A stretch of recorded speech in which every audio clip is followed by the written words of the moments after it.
yeroo dura darbe waayoo biyya alaati gara irratti ijoolleen hedduun keessan koomantii babbareedaa naa barreessitanii hedduu takkanaa galatooma baay'ee isin galateeffadha baay'ee isin kabaja koomantii keessan dhugaa rabbii dubbachuu baay'ee tokkotti desna jedhee jira jechuudha hedduu takka itti gammade wallaahi billahi baay'ee itti gammade itaana mana akkanaan nan qaba ijoolleen hedduun immoo keessa dhuftanii ka dhiirallee ka shamarranillee namoonni yaada birallee dhiyeessan jirtu namoonni mootuyyuu amshir sin jana jirtu namoonni moo si qarqarramuna mallaqaan si qarqarru yaadan si qarqarrus nuti si bira jirra gara hundaanu jettan hedduu takkanaa galatooma baay'ee isin galateeffadha baay'ee isin kabaja dhugaa rabbii dubbachuuf nama jechuun mallaqa odoon taane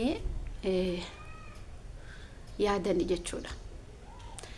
Assalamu alaikum warahmatullahi wabarakatuh kam jirtu nagaa keessanii fayyaa keessanii isinin jecha chaanaalii kiyyammoo subscribe gochuu hin dagatina akkuma nuti na jabeessitan ammas na jabeessaa isinin jechuun barbaada akkasii hordoftoota kabajamtoota kiyya ijoolleen hedduu viidiyoo kiyya waa'ee seenaa yookiin mudannoo kiyya yeroo biyya arabaa galu irratti hedduun keessa baay'ee takka dhugaa isin galateeffadha waa'ee san irratti hedduun keessa irra guddaa keessan dhuftanii na jajjabeessaa turtan jechuudha garuu YouTube san keessatti viidiyoo san keessatti nama akkaan kabaja qabu nama jaaladhus nama yeroo duraalee hordofaa turesi inshallah mucaa san viidiyoo isii irratti hojjedha guyyaa tokkoof galata isii hin daganne jechuu barbaada odoo biras dhaqee uumameti nama biyya tokko keessa jiraatu akkasii isinin jedha hordoftoota kabajamtoota kiyya namni tokko jireenya isaa keessatti wanni isa mudanne hin jiru gonkuma lafa kanarra jiraate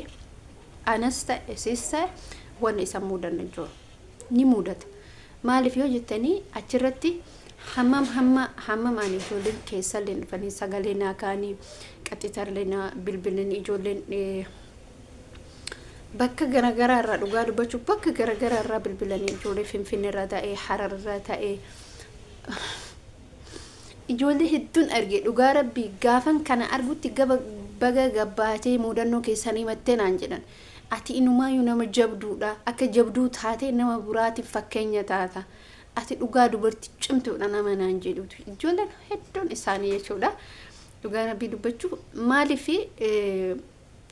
dhalatteetu jireenya kee keessatti waan isin qunnamne jiru biyya ambaas deemtee si mudata biyya kee keessas teetu si mudata maaliif jette ilmi namaa kan mudannoo dhabne lafa kanarratti gonkuma hin jiru hawaan mudanne sin jiru jechuudha isa kanarratti akkuma dura jennetti obsaa fi sabrii keessi kee qabaachuudha namoonni tokko jireenya ofii kanatti kan balleessantu jira jechuudha ani har'a waan dhufeef hammam isin nama yaaddan hammam isin hamma bootaa nama qabdan hammam isin akka jaalala nama qabdan isa dubbachuu dhufe itaa namoota kanatu jira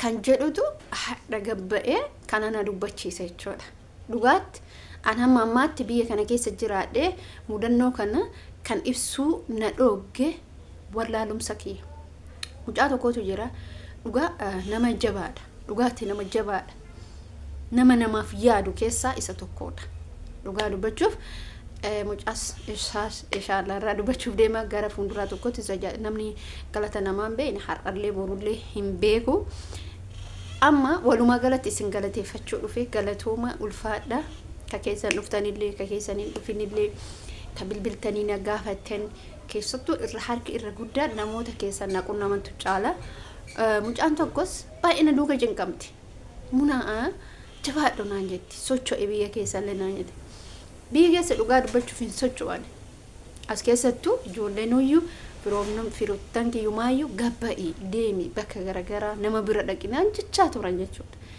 garuu akkas aan hin deemne naannuma keenya akkas xiqqoo gadiin ba'an deebi akkas malee kuni odoo kaameramaanii tokko qabaatee bakka garagaraa deemte bakka ko'aa socho'uun biyya kana keessatti hin ulfaata laftillee lafti osinka lafa tokko hanga barattutti osinka amma ijoolleen tokko biyya barbaadan deeman garuu yeroon immoo akkasii miti jechuudha yeroon akka isin jettan sanii miti yeroon ni ulfaata sababiin isallee maaliif haalli jireenya biyya kanaa ni ulfaata as okay magaalaa kana keessatti gabbaatee hin deebitaa bitattee hin deebita malee bakka garagaraa deemte fagaattee deemtee ulfaata. Jireenya ammaatii fi duraanii garaagarummaa qaba. Haa ta'u immoo nama of biraa qabaachuu qabda. Bakka tokko deemuudhaaf nama tokko biraa qabaachuu qabda. Nama san wajjin yoo sochoota bakka dis nama jedha. Akkas isin jechuu barbaada. Waa'ee YouTube kiyyaa irratti immoo ijoolleen hedduun immoo erga YouTube guddifachuu barbaade muna keessattuu ijoolleen gara Harar ani baay'ee tokko dinqisiifadha. Uummata jaalala nama qabu dhugumatti jechuudha. Kootu nuti si guddifna asitti wajjin hin hojjenna. Yaada akkasiitu jira. Ani gaafas gaafii natti ta'e. Akkamitti hojjetan? Namni gaaf nama guddisuu barbaade sirri nama wajji guddata dhugumatti jechuudha. Mucaa tokkotu natti bilbilee ture, natti bilbilee ka'ee waa'ee seenaa kiyya kana dhageeffatee beeka. Waa'ee seenaa kiyya kana sirriitti dhageeffadhe naan jedhe. Hedduu garaa na cabsite, hedduu qalbii na cabsite mona. Garuu immoo socho'e. Kootu gara keenya. Nuti si guddifna. Ni guddanna waliin. Kan jedhutu keessa isaatti uumame. Garuu sheerii qofa namni si godheef odoo hin taane namoota walitti dabalamte yaada isichaa yaadichi mucichaa namoota wajjin sochii gootee haala biyya keessaa akkas jettee fakkeenyaaf diraamaa fakkeenyaaf piraankii homaa hojjetanii jijjiiramuu danda'an guddachuu dandeetta. Mush sabskiraayib 2000 tanaa miti sabskiraayib 100 galuu dandeetta. Sababni illee nama wajji socho'ama nama wajji deemama yaada akkasiisan dhaadheessee ture. Maqaa YouTube isaa eenyu jedhamaa yoo mucaasanii akkasii namni yeroo namaaf yaadu gaafan kana maaltu natti dhaga'e. Ijoolleen keenya arsii YouTuberoota gurguddaa kan ta'an lafa kana keessa nama jiraatu jira. Isin galee garuu namnumti ijoolleen keenya shamarranis ta'e dhiiras ta'e as keessa jiran dargaggeessaa ta'e dargaggeessa garuu hammam isaan akka hama yaadan irratti hin argee jira. Viidiyoo keenya arganii isinis ni argitu. Arganii bira kutan. YouTuber jechuun nama hunda biraa ni ga'a. YouTube jechuun eenyuma biraa ni ga'a. Abshir naan jechuu dhiisati share naa godhuu dhiisati abshir jechuun isaaniitu itti guddate. Anatu guddatee isaan darbaa akka ta'e bichaan beeku. Intala takka naannoo keenya kana jirti se'a ijoolleen baqa hin jiran sirriitti jiran ijoollee YouTuberoonni warroonni xiqqoo akkas jedhan. Ani ni guddadha.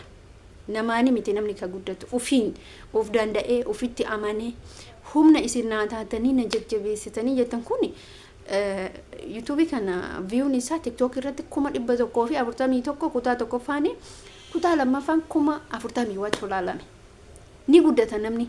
Ani garuu YouTube sana biraattu gadhii video sana biraattu gadhiise ila walwaanyu keessa habaanu akkuma amma humna naataatan kanatti isinis wal jabeessine wajjenne akkuma na jabeessitanii abshirnaan jettan kanatti otoo isin amma warroonni na jabeessitan kun hordoftoota kiyya namoota chaanaalii qabanii miti yoo jabaatte isaan keessaa nama 3-4 warroonni chaanaalii qaban irra guddin ijoolleen chaanaalii qaban biyyoota arabaa keessa jiranis jiran hedduun isaanii ijoolleen ani beekus jiran jechuudha. Kuni maal isinitti fakkaata obboleeyyan kiyya wanna tokko laala warroonni na hordofanii dhufanii na jabeessan abshir munaan jedhan kun warroota chaanaalii qabu miti isinima. Warroota chaanaalii hin qabne warroota dadhabbii namaa beekan warroota akkamitti mucattii kun rakkoon kun mudate si guddifna si jabeessina jedhan na hordofan warroota hordoftoota kee kana jabeessan jechuudha. Baay'ee kana galatuma baay'ee sin galateeffadha dhugaa rabbii dubbachuuf finniisan tiyallee asii baduu didde akkas isin jechuu barbaada. Ani mudannoo hedduun qaba inshallah mudannoon kee tokko tokkoon gadi isin dhiisuu deema.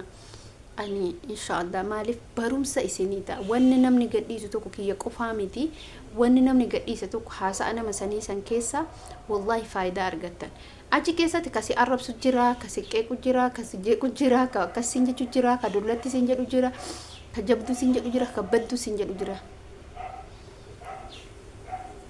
miti ilmi nama umri isaa akka dhalateen hin taa'u intala takka yeroo hunda na jala deemte dhugaa rabbii dubbachuuf ma akkana guddadhu feetinatti fakkaan feetona fakkaata yeroo hunda na jala deemte killa faallafti bakka hojii biraan qabdu ana ajaa'ibee dadhabe namni kun akkamitti akka yaadu bakka na dhibee dadhabe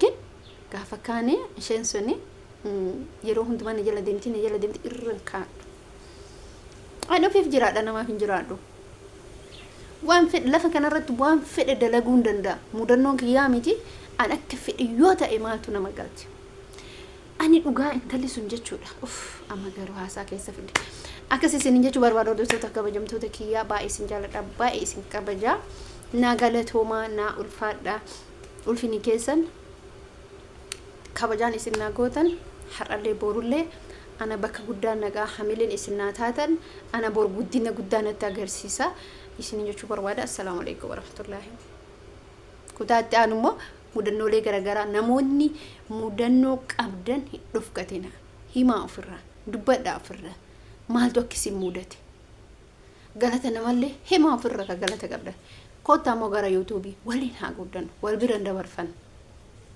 isin jechuu barbaada nagaatti